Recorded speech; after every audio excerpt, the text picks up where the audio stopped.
Good morning mga ka-Ebong, Ebong Love TV. Kamusta kayo dyan? So Tuesday ngayon, magse-self toss tayo sa Hacienda Luisita ng ating mga YBs at saka yung mga panlaban natin sa derby. Ayan, yung mga ipon natin. Ang challenge natin ngayon, dahil umulan siguro kahapon, ang lakas ng ulan yata kahapon dito sa Pampanga, dito naman sa Tarlac, mukhang umulan din. Kaya tingnan nyo yung ulap, napakakapal. Ayan, makapal ang ulap. Tapos yung araw, ayun, tatakpan. Makakita yung araw. Delikado yung mga wires natin, baka hindi makauwi. Ako po. Ito. Kailangan ma-remove na natin ito ngayon.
What's up guys? Ebong Love TV.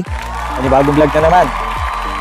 So kaninang umaga nag-toss tayo sa SCTEX Hacienda Luisita Exit. Siyam na ibon yung tinos natin doon. Kasama doon yung tatlong naka-derby natin.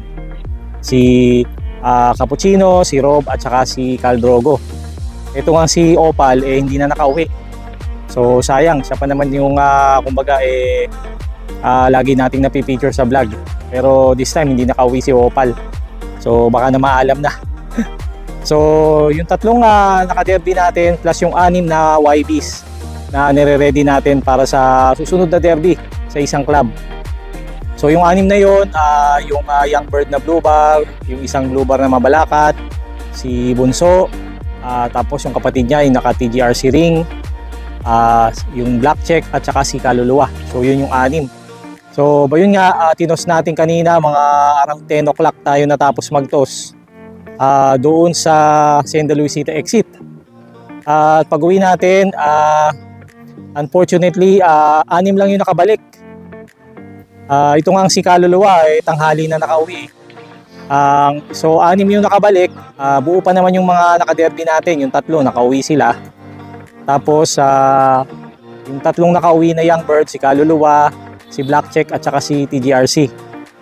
So yung hindi nakauwi, yung batang YB na blue bar, tapos yung isa pang blue bar na Paris ni Caldrogo at saka si Bunso.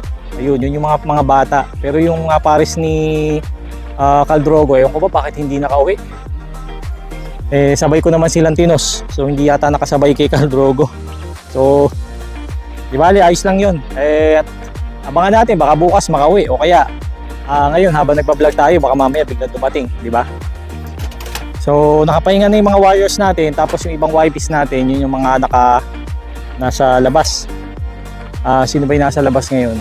Ayun, yung red bar at saka yung blue bar na naka-violet ng singsing. Yan. Ayaw pa pumasok busog yata. Problema niyan pagka inabot ng gabi. 5:49 na so pagka ginabihan, yari. Ayaw pang pumasok. May busog Tapos yung isa pang nasa labas dito, naka TGRC ring. Ewan ko kung nakapasok na. So itong dalawang red bar at saka yung naka-violet ang singsing na blue bar, yan, wala pa akong pangalan dyan. Baka meron kayo maisip na pangalan. Ayan, so para madali silang kilalanin. Alright, so yung TGRC, nasa na? Yung checkered, kanina nandito lang yun Hanapin natin. So nagpunta. Baka mamaya bumaba. Ayun, nasa loob na. Ayun pala, oh. Ayun, oh. Nasa loob na. Ayos. So, itong dalawa na lang yung pinapapasok natin. Eh, dito sanay nang ini-stick. Try nating stickin. Sup! Sup! Sup! Lilipad yan. Sup! Ayun, lumipad. So, ito makikita nyo guys dito sa bubong. Yan, dami nating YBs na naka-viewing. Oh, yung una nakalagay ito sa taas ng loft, kaso binaba ko na kasi pag umuulan nababasa yung yung kanilang poop tray. Nakakaya naman doon sa kapitbahay kung doon tutulo yung yung dumi. Kaya binaba ko na. Ayan, so dami nating YBs. So, tingnan natin sa isa. Ayun, oh. Meron tayo doon na red check at saka blue bar. Tapos may mga off color pa doon. Apat na off color yan. Tapos may 4 na blue bar doon. Ayan, tapos ilan to? Ito yung marami, naka 2x2x4. Bali siyam yata ito, hindi ako nagkakamali. Actually 10 yan, kaso nagka-one eye code kasi yung isa, pero magaling na. So isasama ko na siya. Blue bar din yun. Ito yung dalawa natin. Rumuronda pa. Paggabi na, rumuronda pa. Ayan, so ang naunang naka-viewing yan, ito. Itong dalawa. Pero mga bata pa to eh. Mga pa 2 months pa lang. Kaya hindi muna natin na pakakawalan yan. Siguro mga after 2 months, siguro baka June. Sa katapusan na ng May, June na natin pakakawalan yan. Kasama nito etong 8. Ayan. Yung mga 8 na yan, more than 2 months na. Mga February, March, mga February, March babies, yung 10 na yan. Ayan, February, March babies, mga katapusan ng February. So parang March na rin, March, April, May. So 3 months sila pagdating ng katapusan ng May. Pagdating ng June, 3 months.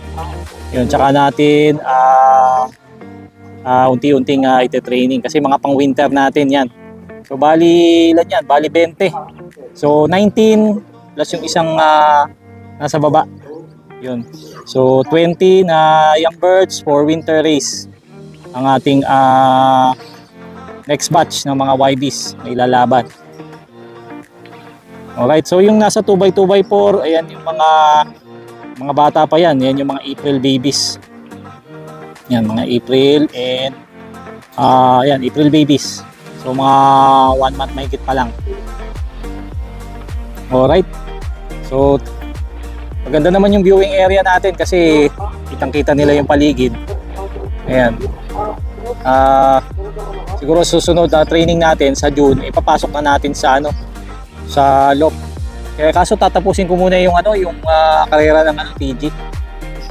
Yung club na sinalihan natin. Pagkatapos na yon, saka natin i-training itong mga YBs natin. So mula nung araw, nandyan yan sila. So hindi natin inaalis. Kahit umulan pa. Kahapon nga, lakas ng ulan eh. So nandyan lang sila. So di baling mabasa, tapos di baling maarawan. Kailangan ma-practice sila. Alright, so time check. 5:58 PM. Lumilipad pa yung dalawang young bird natin. Ano ba yan? So 3 ang nalagas sa araw na to. 3 yung nalagas sa ating mga young birds. Ayan, hindi ko alam kung makakabalik pa yung 3 na yon. Pero may pag-asa kahit siguro isa. Kahit isa makakabalik. O kaya 2. Okay na yun, masaya na ako. Yun, matibay talaga. So kung hindi makakauwi, di natin maisasali sa derby. Ayos yun, di bawas sa entry. Diba? So pag mahina ang ibon, talagang hindi naman okay lang yun. Kahit na mawala siya. Sinama ko yun sa training sa Concepcion nung last week. So lahat sila nakauwi. No, Concepcion, Tarlac, nakauwi sila lahat. Kaya lumayo tayo ng konti, Hacienda Luisita. Aba, nawala. Nawala yung 3. Pambihira. Ganun talaga. So, tingnan natin kung makakauwi bukas ng umaga. Nasaan na yung 2 nating young bird na lumilipad. Baka nasa likod ko. Kasi dito dumadapo yun. Wala. Ayun, lumilipad. Ayun, oh. Ito. Yan. Dito ako nakapwesto sa ano nila, sa babaan nila. Hindi pa hindi bumababa. Ayan, oh. Meron akong ano dito parang naobserbahan dito sa blue bar na naka-violet ng singsing. Parang matulin siya, para siyang speedbird. Pero bata pa to dahil March natin to nakuha, hindi ako nagkakamali. Tapos sa April, May, so 1, 2, mga 3 or 4 months siguro yung young bird na yun. Kaya hindi pa natin mai-mitos. Hindi ko pa minimitos yan, yung dalawa, yung red bar. Sasabay natin siguro pag sa June. Doon na tayo magbimitos sa kanila. Ba, nawala? Ayun. Ito yung dalawa, oh. Yun. Ayaw pong bumaba kasi andito ako sa bubong. Ayan, so baka pwede natin isali sa pooling si yung violet ng singsing. Wala pa tayong pangalan doon. Alright, baka meron kayong suggestion, bigyan natin ng pangalan yung dalawa, yung red bar at saka yung blue bar na violet ng singsing. Yan, ito yung dalawa. Ito yung bago nating mga pinipicture natin sa vlog ngayon, yung dalawa na yan. Sana maganda rin yung ibigay sa ating performance. Alright, so dito ko natatapusin ang vlog. Hindi dumating yung tatlong young bird natin na tinos natin kanina sa Hacienda Luisita. Abangan natin kung babalik pa bukas, makikita naman natin sa loop yun kung makakauwi. Alright, so maraming salamat sa inyong panonood. Muli, ito ang inyong nervyosong pansier, Ebong Love TV. Keep safe, God bless. Bye-bye!